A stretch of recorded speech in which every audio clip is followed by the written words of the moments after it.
안녕하십니까. 소양잡화점의 이세진. 한윤서입니다. 네, 오늘 날씨 네. 너무 좋아요. 너무 좋아요. 나는 이 산 기운이 너무 좋아요. 이 맞아요. 푸릇함이 너무 좋고 네. 매미 소리 울리는 거 보세요. 네, 맞아요. 네, 이 푸릇푸릇한 기운들이 저한테 오는 것 같은데 네. 여기에 지금 숨겨놨다고 해요. 네. 주제.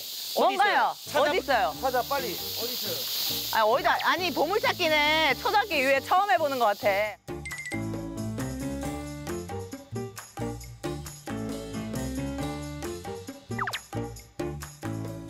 뭐 줘보세요. 뭐 어디 있을까요? 어디 있어요? 오! 예쁜 바구니에. 뭐지? 아, 약간 배고프긴 한데. 뭐예요? 자, 요게. 가면. 저는 왠지 요게 좀 마음에 드는데요? 이거 뭐예요? 그건 뭘까요? 근로계약서? 지금 뭐 가면이랑 근로계약서 이거로 봤을 때는 지금 오늘의 주제가 이렇게 유추가 되고 그런 상황은 아닌데 저는 감이 전혀 안 잡혀요. 힌트가 좀 더 있어야 될 것 같은데. 네, 조금 더 주세요, 힌트를. 전문가분이 이따 만나러 가실 거예요. 전문가분이 거기 계세요? 그러면 글로 한번 가볼까요? 가시죠. 궁금하니까.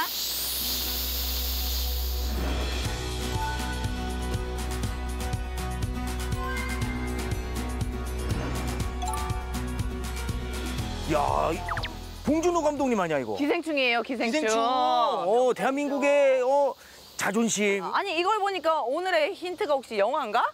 영화 맞는 것 같은데. 아니, 잠깐만.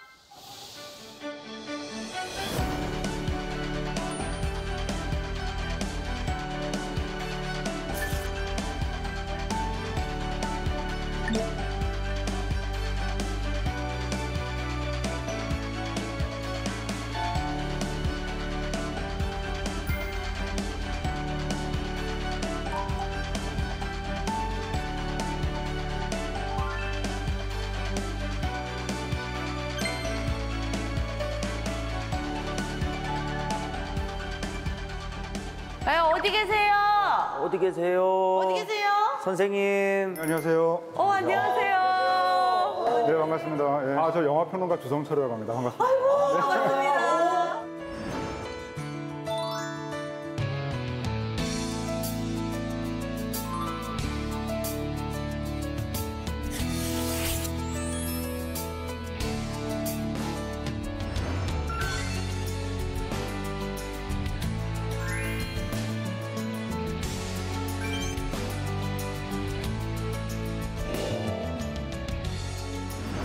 저희가 지금 제작진한테 받은 지금 키워드가 가면이랑. 네. 근로계약서. 지금 이 두 가지를 지금 받았는데 이게 뭐 선거와 민주주의에 뭐 관련이 있나요, 이게? 어떤 관련이 있는 거죠, 도대체? 네, 저도 뭐 잘 모르긴 한데요. 하나하나 좀 풀어가죠. 이거는 제작진이 일을 안 하는 거죠. 섭외가 잘못된 거 아닌가요? 모르는 거면. 대본 안 드렸나요, 혹시? 그러면은 이 가면과 근로계약서, 선거와 민주주의에 뭐가 관련이 있는지 한번 알려주시러 가실까요? 네, 가시죠. 네, 가시죠. 신난다. 재밌겠다.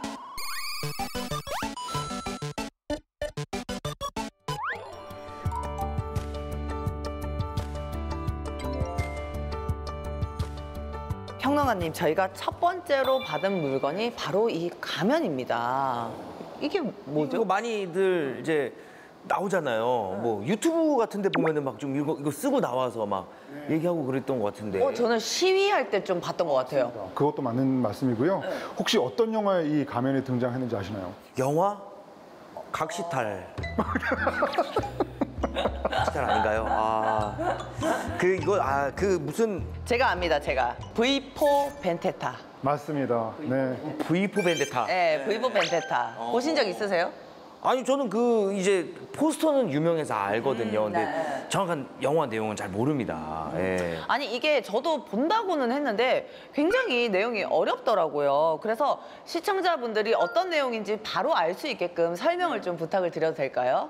이 V4 벤데타라고 하는 작품은 그 3차 세계대전이 일어났다고 가정을 한 2040년 이 미래 사회가 배경인데요.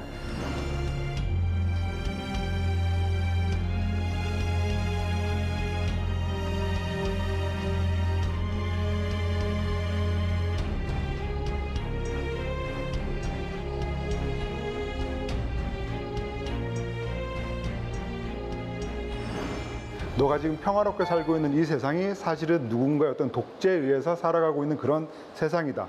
세상의 어떤 실체를 알려주겠다라고 얘기를 하면서 그 주인공의 마음이 흔들리게 되죠. 심오하네요.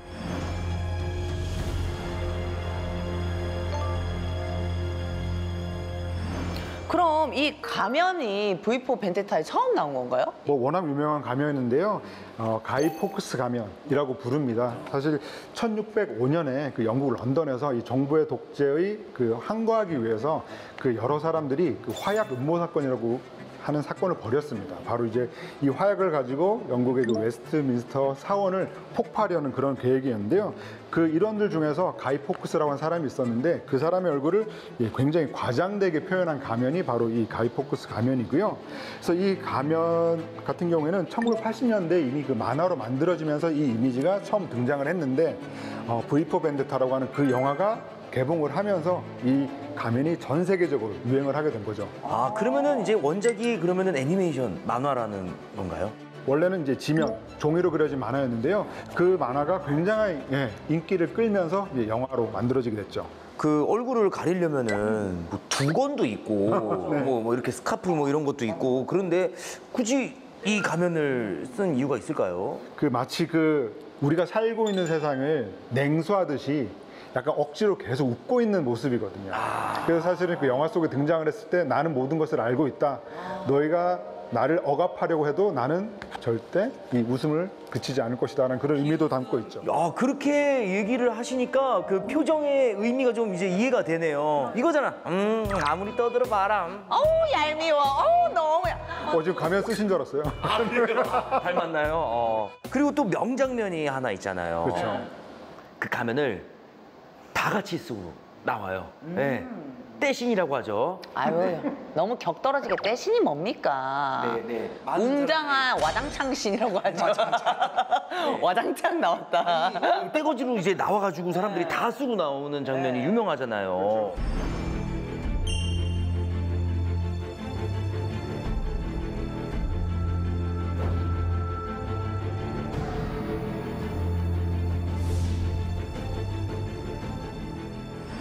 사실 그 장면 촬영도 굉장히 힘들었죠. 거의 뭐 엑스트라 한 500여 명이 똑같은 가면과 의상을 쓰고 그 영국에서 이제 촬영을 했다고 합니다.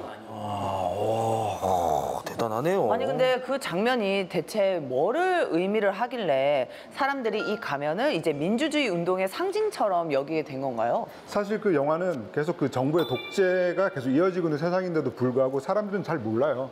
뭐 TV를 보면서도 그리고 생활을 하면서도 전혀 깨닫지 못했던 사람들이 이 이니셜 V, 이 남자의 어떤 그런 외침에 응답을 하기 시작하면서 하나둘 정말 남녀노소 모두 이 가면을 쓰고 거리로 나갈 때 우리는 우리 삶의 주인공이 되겠다라고 하는 그런 메시지를 던지는 거죠. 네, 두 번째 작품은 워낙 유명한 작품이죠. 레 미제라블입니다. 아 레미제라블. 이렇게 왔네요. 네. Do you hear the people sing? 오, 이거. 무슨 뜻이에요? 네? 무슨 뜻이에요? Do you hear the people? 사람들의 소리를 들을 수 있냐? 사람들이- 그러면 레미제라블은 어떤 영화인가요? 네, 레미제라블은 그 빅토르 위고 원작의 작품이고요. 그 프랑스어로 레미제라블이라고 하는 뜻 자체가 불쌍한 사람들.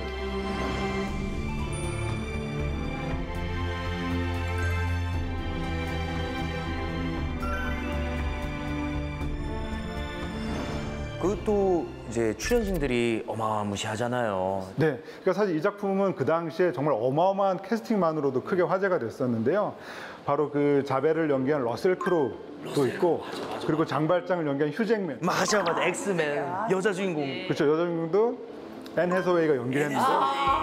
오 마이 갓. 그 놀라운 것은 그 앤 해서웨이가 연기한 그 캐릭터 같은 경우에는 실제로 과거에 이제 작품이 이제 무대에 오를 때 앤 해서웨이의 어머니가 연기했던 그 캐릭터를 받은 것이기도 하거든요. 그래서 대를 이어서 그 역할을 맡았다고도 할 수가 있겠고요. 더군다나 휴잭맨 같은 경우에는 사실 어떤 젠틀맨의 대표적인 이미지를 가지고 있는 배우인데 사실 처음에 이 작품을 봤을 때 과연 휴잭맨이 맞나? 라는 생각이 들 정도로 정말 외모부터 완전히 바꾸고 등장을 해서 많은 사람들이 이제 깜짝 놀랐고요. 또 러셀 크로우 같은 경우에도 우리가 흔히 이제 글래디에이터로 기억하고 있는 배우인데 이 작품에서 정말 좀 단단하고 좀 지조 있고 이런 역할도 잘 해내서 정말 이 레미제라블은 어떤 배우들의 어떤 새로운 면모를 보는 것만으로도 정말 시간이 아깝지 않은 작품이었죠. 이 영화가 프랑스 혁명 있잖아요. 프랑스 혁명을 다룬 주제인가요? 프랑스 혁명 이후에 이라고 할 수가 있겠고요. 그러니까 바로 그 빅토르 위거 원작의 그 레 미제라블을 영화한 것인데요. 사실 85년에 먼저 그 뮤지컬로 만들어져서 이 뮤지컬이 받을 수 있는 모든 상을 휩쓸었습니다. 네, 그렇게 만들었던 이 뮤지컬을 바로 그 킹스 스피치를 만든 톰 후퍼 감독이 영화화를 해서 우리가 이게 레미제라블을 만나게 된 것이죠. 그러니까 사실은 레미제라블이라고 하는 작품 자체가 우리가 이제 프랑스 혁명을 바라본 어떤 새로운 시선을 제공해 준다라고 할 수가 있겠죠.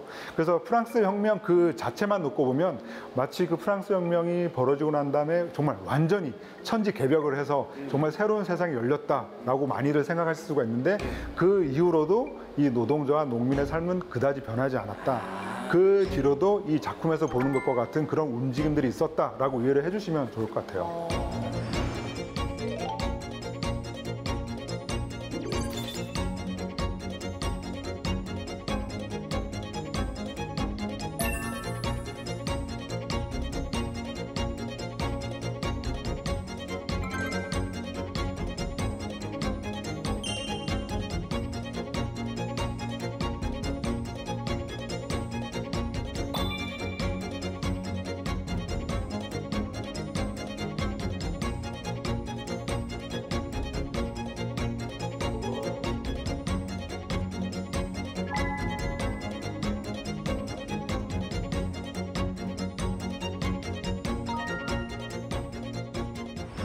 이 장면 정말 명장면이다 하는 뭐 그 부분 혹시 생각나는 거 있으실까요? 역시 이 영화에서 이 민중들이 봉기하는 장면이라고 하겠습니다. 그래서 사실 그 영화 속에서 이 민중들의 열광적인 지지를 얻고 있는 라마르크 장군이라고 있거든요. 이 라마르크 장군이 이제 죽게 되고 이 장례식이 펼쳐지는데 이 장례식에서 많은 사람들이 아까 그 부르셨던 노래, 그 노래를 부르면서 사람들이 이제 봉기를 결심하게 되는데요. 그 영화 속에서는 바로 장례식에서 봉기 장면으로 이어지게 되죠. 그럼 해피엔딩인가요, 그렇게? 사실 해피엔딩은 아니죠. 왜냐하면 그 영화 속의 주인공 중에 한 명인 그러니까 에디 레드메인이 연기한 이 마리우스만 살아남고 모든 동지들이 다 죽게 되거든요. 그래서 해피엔딩은 아닙니다. 그 해피엔딩은 아니지만 지금까지 이어지고 있는 어떤 강렬한 신념, 그러니까 그 새로운 세상을 열고 싶다라고 하는 정말 수많은 노동자와 농민들이 자발적으로 일어났던 운동이기 때문에 그 신념은 그 혁명이 실패했어도 지금까지 이어지고 있다라는 생각이 듭니다. 계속 이렇게 얘기를 하다 보니까 궁금한 게 생겼어요. 혁명에 관련된 영화들을 얘기를 했는데 좀 그냥 민주주의에 대한 그런 온전한 그런 내용을 다룬 영화도 있을까요? 네, 그럼 조금 시간을 거슬러 올라가서 좀 따뜻한 휴먼 드라마에 가까운 정치 영화를 한 편 소개해드리고 싶습니다. 네, 바로 프랭크 카프라 감독의 스미스 씨 워싱턴에 가다라는 작품입니다. 생소하긴 한데요. 처음 들어보는데요, 저는. 그러니까 사실 이 작품은 좀 많이들 모르시는 작품일 수도 있는데요. 사실 워낙 그 정치 영화와 선거 영화의 교과서라고 할 수 있는 작품이고요. 한 상원 의원, 미국의 상원 의원이 이제 죽게 됩니다. 죽게 되면서 새로운 사람을 이렇게 선출을 해야 되는데요. 그런데 이제 기존의 의원들이 그 자기 입맛에 맞는 마음대로 부려먹을 수 있는 사람을 그 자리에 앉히려고 합니다. 그러다 보니까 그 유력 정치인이 아니라 그 당시에 그 아이들의 열광적인 지지를 받고 있던 그냥 굉장히 인기가 많던 그 소년 탐험 대장의 그 단장인 제퍼슨 스미스라고 하는 사람을 거기다가 앉히게 되는 거죠.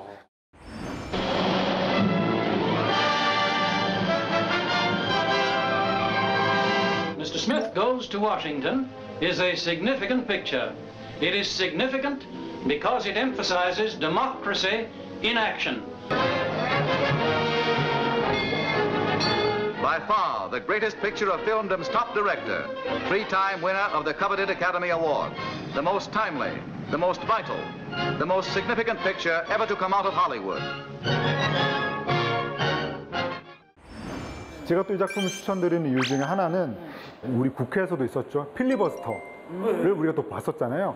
그 필리버스터가 처음으로 영화에 등장한 작품이 바로 이 작품이기도 합니다. 이게 몇 년도 영화인가요, 이게? 1939년 작품이죠. 1939년인데 일제강점기 때잖아요. 이미 그때 필리버스터가 있었던 거죠. 이야, 지금까지 회자가 될 정도면 정말 명작인 건 확실한 것 같아요. 네, 1939년도면은 촬영 기법 이런 게 또 어땠을까요, 그때는?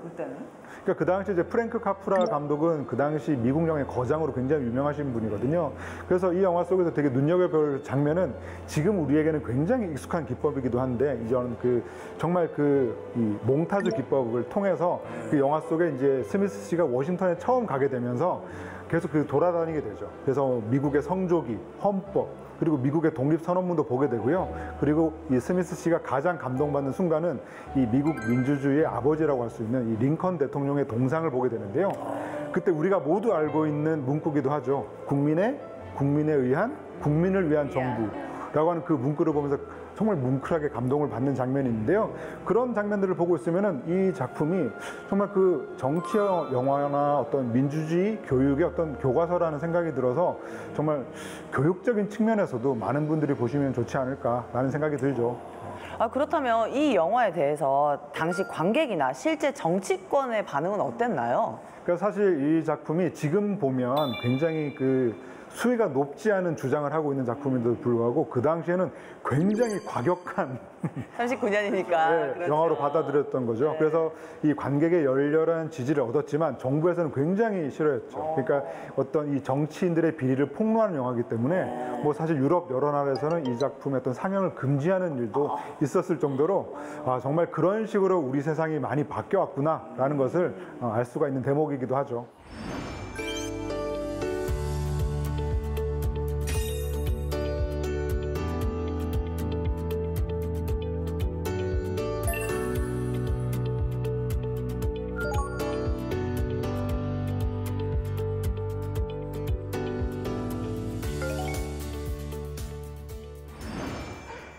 You think I'm late?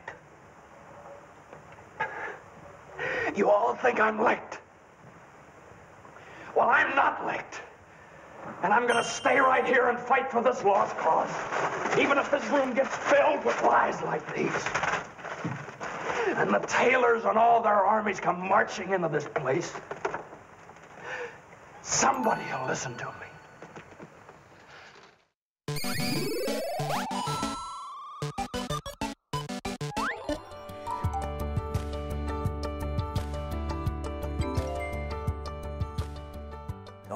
저기 세트장을 지금 구현해 놓은 것 같은데요. 그렇죠. 과거 이 답심리 촬영 현장을 그대로 재현한. 답심리에 있었던 촬영 현장인 거예요. 그때는 정말 국내 최대 규모의 촬영장이 여기 있었죠. 이게 몇 년도예요? 이게 거의 1960년대 풍경 같은데요. 60년대.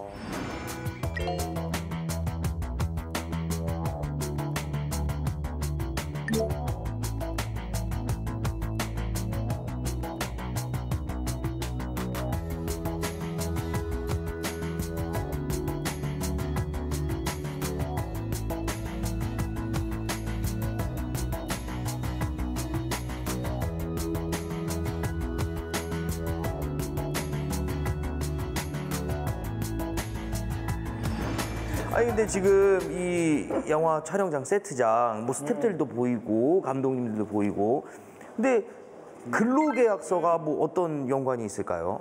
네, 이 표준 근로계약서인데요.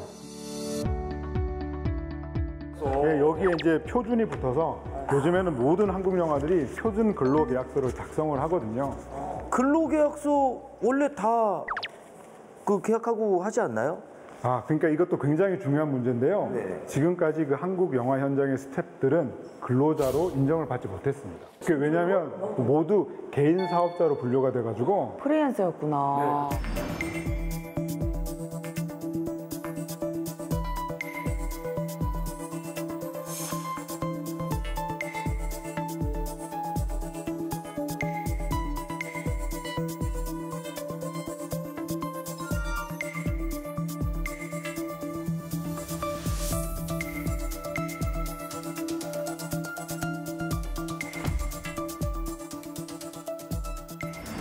아니 근데 그 스태프분들이 그동안 이제 근로자로 이제 인정을 못 받았으면 제작 현장에서도 본인들의 권리를 보호를 전혀 못 받았을 것 같은데. 그렇죠. 사실 그동안 그 영화 현장에서의 어떤 인권이라든가 이런 것들이 굉장히 좀 열악한 상황이 있었고요.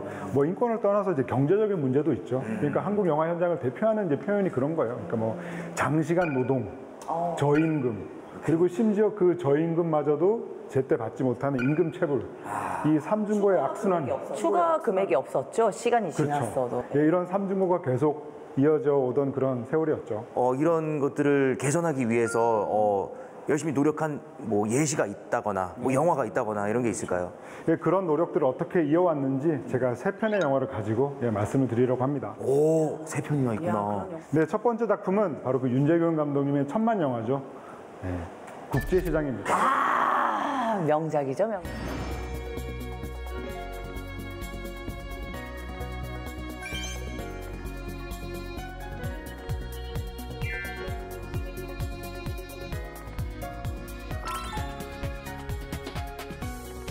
국제시장, 네. 어떤 노력이 있었죠? 저희는 아까 말씀드렸던 표준 근로계약서가 있잖아요. 사실 이것이 완전하게 좀 도입이 되고 있지 않다가 국제시장이 처음으로 이 표준 근로계약서를 정말 막내 스태프까지 포함해서 전 스태프가 계약을 맺은 최초의 영화라고 할 수가 있겠습니다. 그래서 뭐 그 내용은 이렇습니다. 그러니까 4대 보험을 보장하는 것은 물론이고요.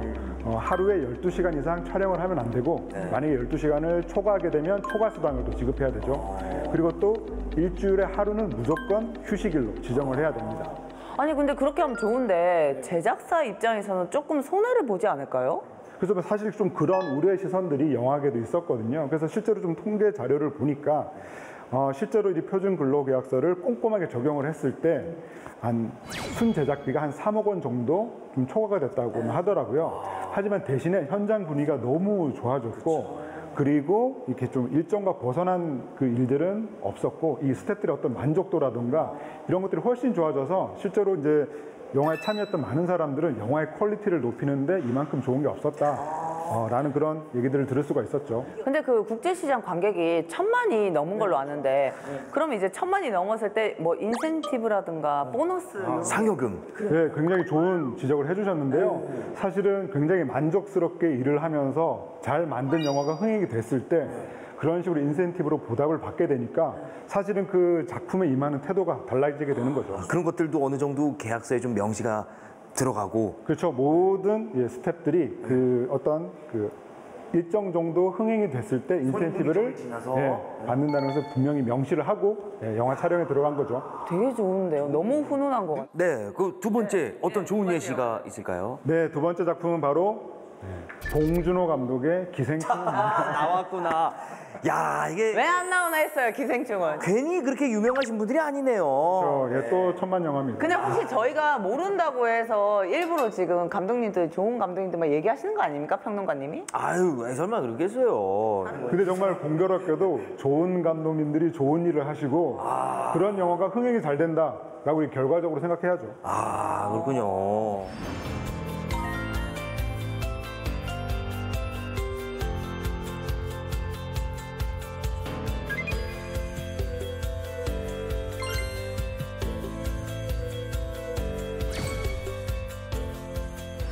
그러니까 그 기생충 같은 경우에는 아까 말씀드렸던 이 국제시장에 보여줬던 어떤 사례를 그대로 받아가면서 또 주 52시간, 영화 현장에서의 주 52시간을 철저히 지킨 작품으로 굉장히 유명하고요. 2018년 기억하시는지 모르겠는데요. 그 해가 진짜 더웠어요. 어마어마하게 더웠던 해가 바로 그 해였는데 그러니까 사실은 그 촬영대로라면은 그 야외에서 정말 대낮에 땡볕을 받아가면서 어린 배우들이 촬영을 해야 되는 장면들이 있었는데요. 이 어린 배우들의 이 안전과 이 어떤 보호를 위해서 그 모든 장면들을 이 스튜디오로 돌리고 CG로 그 장면들을 완성을 했죠. 와, 존경받을 수밖에 없네요, 진짜. 네, 그리고 또 더 나아간 측면도 있는데요. 그 기생충의 마지막 엔딩 크레딧을 보시면은 좀 특별한 직책이 하나 있어요. 그러니까 노무자문, 노무법인 땡땡. 공인 노무사가 그 영화의 스텝으로 들어갔다고 할 수가 있는데요. 그러니까 사실은 이런 식으로 표준 근로계약서를 작성을 하고 영화 촬영에 들어가도 그때그때 생긴 어떤 궁금증이라거나 어떤 뭐 불합리한 측면이 있을 거 아니에요. 그럴 때마다 이제 그 공인노무사분에게 상담을 요청할 수도 있으니까 사실은 정말 모든 이 스태프들이 정말 이렇게 즐거운 마음으로 누군가 나를 보호해준다라는 생각으로 그 영화 촬영에 임할 수 있는 거죠. 영화계 쪽에서 사용하고 있는 표준 근로계약서가 있잖아요. 그럼 모두 전체 다 지금 적용이 돼서 사용을 하고 있는 건가요? 저도 궁금해서요. 그 근무 환경, 그 실태 조사 그 자료를 찾아보니까 그러니까 2020년 기준으로 약간 그 87% 정도가 이제 가입을 했더라고요. 1년 만에 생긴 지 1년 만에. 그래서 폭발적인 반응. 곧 뭐 90%를 넘어서 100%까지 가면 좋을 것 같은데요. 그러니까 사실 그 최근에는 대형 투자 배급사에서 표준 근로계약서를 적용하지 않는 제작사하고는 계약을 할 수 없다라는 또 발표를 했으니까 사실은 뭐 어떤 이런 대기업의 투자를 받으려면 무조건 이 표준 근로계약서를 이제는 준수해야 됩니다. 세상이 정말 밝아지고 있어요. 네, 점점 좋아지고 있어서 너무 다행이에요, 진짜. 그러면 이제 뭐 마지막 작품은 뭔가요? 네, 이번에 조금 작은 독립영화 얘기를 해보려고 하는데요. 바로 그 걷기왕이라는 작품입니다.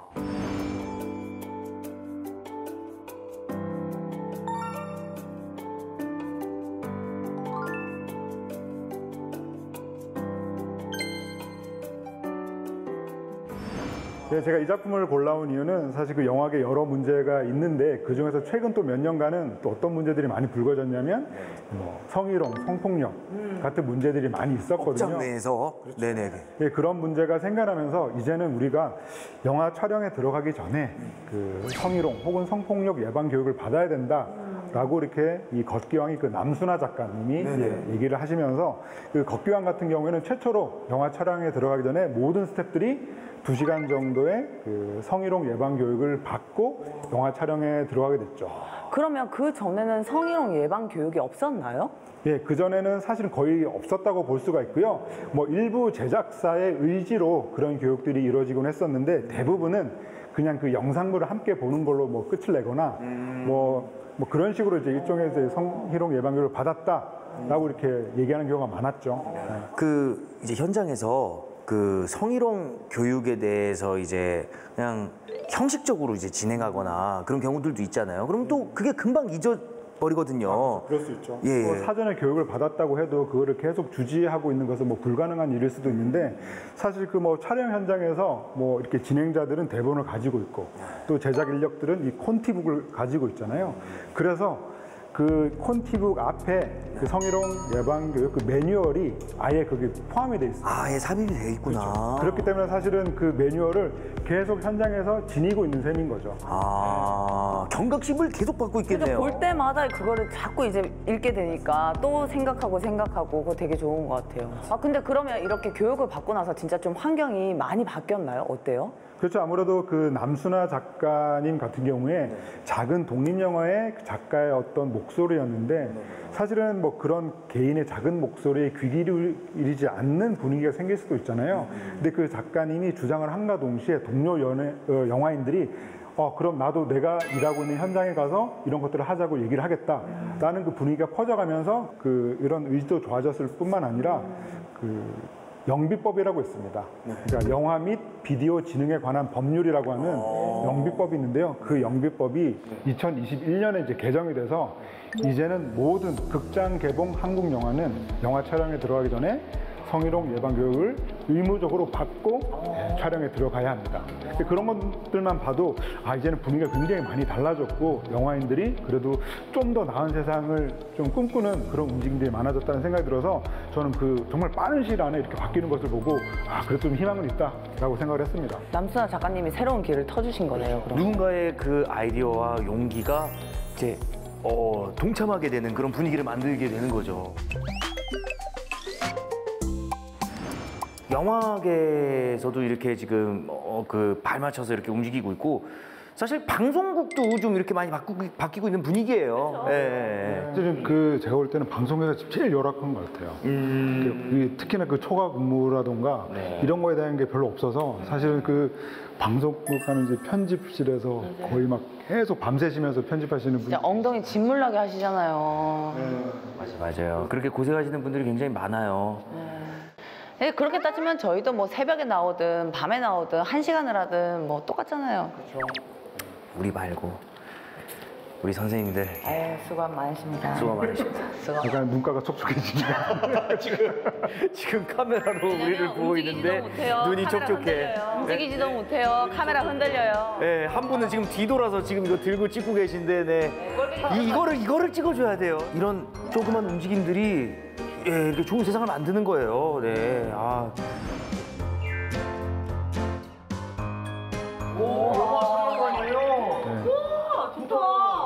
아니 그러면 우리가 마지막으로 또 다뤄야 될 소품이 있잖아요. 네, 그렇죠. 그거 어디 있나요? 이제 제작진에서 아마 주실 건데요. 그래? 여기다. 오, 뭐야? 뭐지? 아 잠깐만. 도시락 바구니. 먹을 건가 보네. 까봐. 아 샌드위치? 뭐야 이게? 뭐야? 아, 굴러 들어온 돌이 박힌 돌 빼낸다고 MC 교체하려고 지금.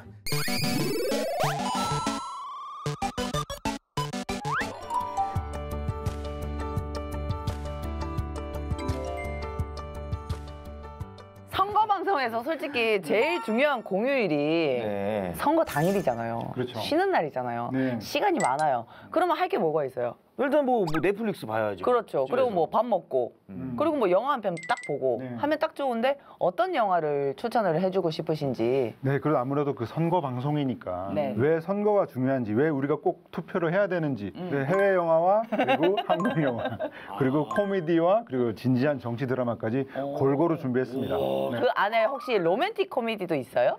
로맨틱 코미디도 있습니다.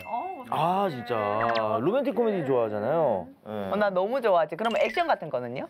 액션도 있습니다. 아 액션도 있고요. 아니 선거에서 액션 영화가 있다고요? 아까 그 돌멩이와 또 관련이 있습니다. 네, 모든 여성들이 모여서 돌멩이를 던지는 영화 네. 서퍼라제트라고 하는 작품이고요. 영국에서 그 여성들의 어떤 투표권을 보장받게 된 게 1928년입니다. 그러니까 사실 아직 100년이 안 된 거예요.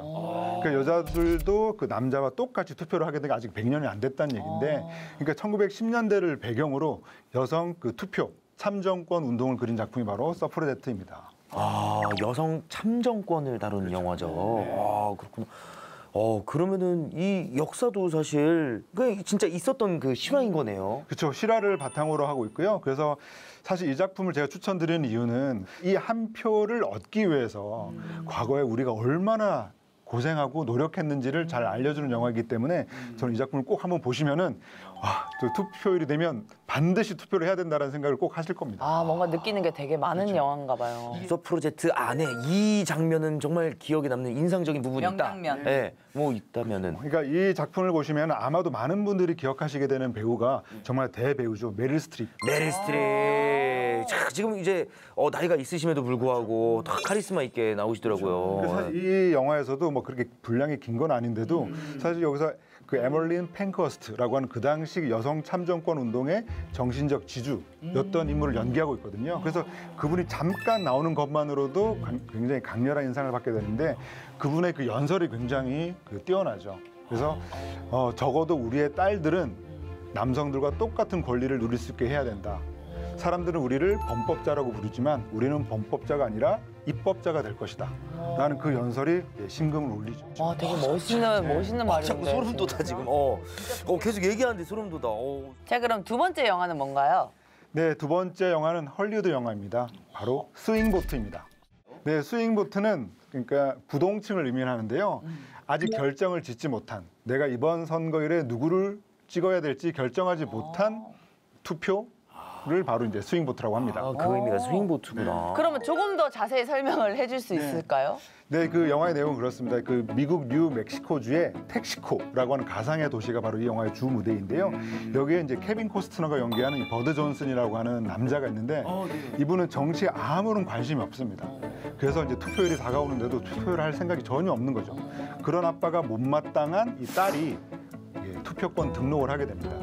그래서 이제 선거 시스템이 이제 오류가 생겨나면서 사실은 케빈 코스트너가 투표를 해야 되는 상황이 벌어지는데요. 근데 이 상황이 중요한 게 뭐냐면 그 전까지 양쪽 후보가 똑같은 표가 나온 거죠. 그래서 바로 이제 버드 존슨이 투표를 하게 된 이 한 표가 당락을 결정짓게 되는 어머, 겁니다. 너무 재밌다. 아, 혹시 딸이 몇 살이에요? 딸은 이제 초등학생에 불과한데요. 굉장히 그 높은 정치적 의식을 가지고 있고 정치에 관심 없는 아버지를 어떻게든 계속 깨우치려고 하는 그런 딸이죠. 아 이게 지금 그 코미디네요, 그럼요. 이 설정 자체가. 그래서 이제 말씀하신 그런 코미디의 되게 중요한 성격이 이 한 표가 어디로 가야 되는지 너무나 그 촉각을 주시하게 되다 보니까 양쪽의 그 당 대표와 당 그 관계자들이 모두 이 텍시코라고 하는 지역으로 와서 이분의 환심을 사려고 무슨 선물도 주고 뭐 이 사람이 누구 만나고 싶다고 하면 누구 만나게 해주고 그런 일들이 벌어지게 되는 거죠. 너무 재밌다. 이 영화가 주는 메시지가 그 한 표의 중요함인가요? 그렇죠. 사실 우리가 이제 선거일이 되면 뭐 좀 피곤하다고 해서 뭐 투표를 안 하시는 분들도 있고 그런 분들이 많은데 이 한 표가 정말 소중하다. 이 한 표가 정말 결정적인 당락을 지을 수 있다는 것을 알게 되기 때문에 사실 이 작품을 보고 있으면은 무조건 또 투표를 하러 가야겠다. 이 한 표가 진짜 소중하다. 네. 아니 근데 이게 진짜 역으로 발상이 너무 재밌는 것 같아요. 그러니까요. 자, 그럼 마지막 영화는 뭔가요? 네, 마지막 영화는 한국 영화입니다. 바로 정직한 후보입니다. 봤어요. 정직한도 봤어요. 남이란 씨 나오는 거. 네, 그렇습니다. 그 라미란 배우가 연기하는 이 주상숙 의원이라고 있는데요. 네. 3선 의원이고 4선에 도전하고 있습니다. 그런데 어느 날 갑자기 그 진실만을 말하게 되는 말 그대로 정직한 후보가 되는데요. 그래서 사실 그때까지만 해도 이런 그 정치인들이 그냥 감언이설로 이렇게 유권자들을 이렇게 유혹하려 들다가 바른 말만 하게 되니까 나는 서민의 일꾼이다라는 말을 제대로 할 수가 없어서 서민은 나의 일꾼이다. 이런 식으로 얘기를 하고 아, 속마음을. 그 속마음을 그대로 하게 되는 거죠. Ladies and gentlemen, 자, 후보님 나가십니다. let me introduce me. 저 믿고 둘째 낳으세요. 모두들 건강합시다. 제가 부자 동네 살게 해드리겠습니다. 당직과 땀은 배신하지 않는다. 전 한점 부끄러움이 없습니다.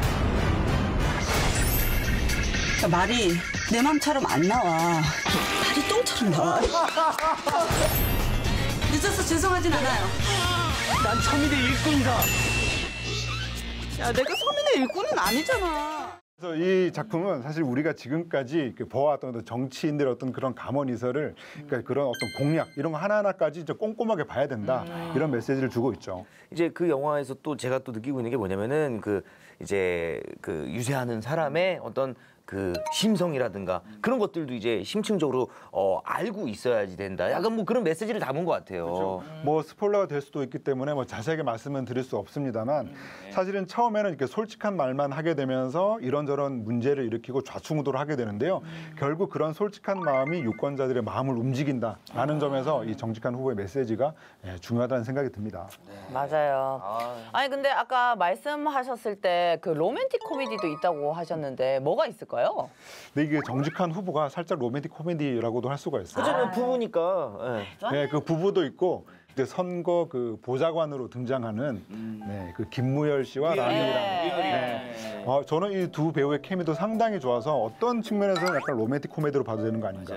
왜냐하면 위기에 빠진 주상숙 의원을 구하기 위해서 김무열 씨가 엄청난 액션을 또 펼치시죠. 저는 속았습니다. 예. 저는 그 로맨틱 코미디라고 해서 약간 설렐 준비를 했는데 근데 정말 위기에 처했을 때 짠 하고 나타나는 김무열 씨가 저는 되게 멋있었거든요. 맞아.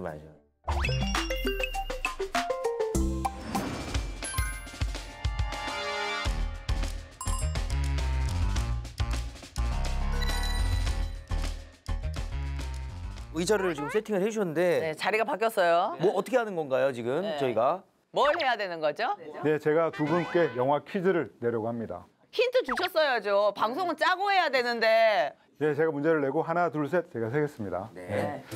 한국 최초의 영화는 나운규의 아리랑이다.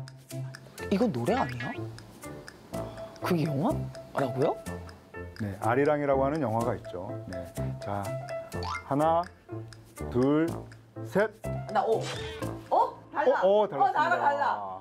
왜냐면 왠지 그 노래가 있잖아요. 그렇기 때문에 영화도 있지 않을까라는. 왜 X예요?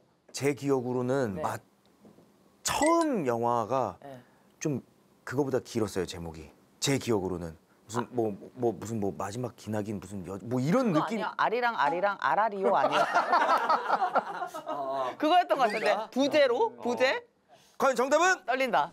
정답은 한국 최초 영화는 아리랑이 아닙니다. 우와! X가 정답인 거죠? 우와! 근데 정말 어디서 들으셨나 봐요. 제목이 조금 더 길거든요. 예, 한국 최초 영화는 1919년 김도산 감독의 의리적 구토입니다. 그렇구나. 나훈규 감독의 아리랑도 워낙 유명한 작품이고 그 당시 엄청난 흥행작이었거든요. 그런데 1926년 작품입니다. 자, 안윤서 씨 퇴근하세요. 또 이렇게 영화 얘기를 하니까 너무 재밌네요. 그죠? 정말 아주 유익한 시간이었고 네. 우리 주성철 평론가님 어떠셨는지 한번 말씀 부탁드리겠습니다. 저도 오늘 너무 재밌고 두 분 너무 잘해주셔서 감사드리고요. 평소에 뭐 영화와 민주주의, 영화와 선거 이런 생각을 할 일 별로 없는데 정말 오늘 많은 분들이 이 영상 보시고 꼭 투표하셨으면 좋겠습니다. 맞아요. 뭔가 좀 느끼는 게 있는 방송이었어요, 저도. 네, 좋은 교훈을 얻었습니다. 자, 다음 시간에는 더욱더 유익한 정보들로 여러분들 찾아뵙도록 하겠습니다. 교양자파점으로 놀러오세요. 짱돌도 챙기시고. 세진 씨 이거 무거워요. 얄미워. 얄미워. 진짜. 너무 얄미운데? 차라리 가면을 쓰고 있어요. 그게 덜 열받네, 진짜. 괜찮으면 이것도 같이 가져가 주세요. 아니 작가님까지 왜 이러는 거예요 정말? 우와! 아유 여러분들 고생이 많네요 이게. 생각보다 이게 참 쉽지가 않네. 무겁구만요. 하지만 저는 힘이 좋으니까 갑니다. 어디로 가면 되죠? 절로요? 아이고.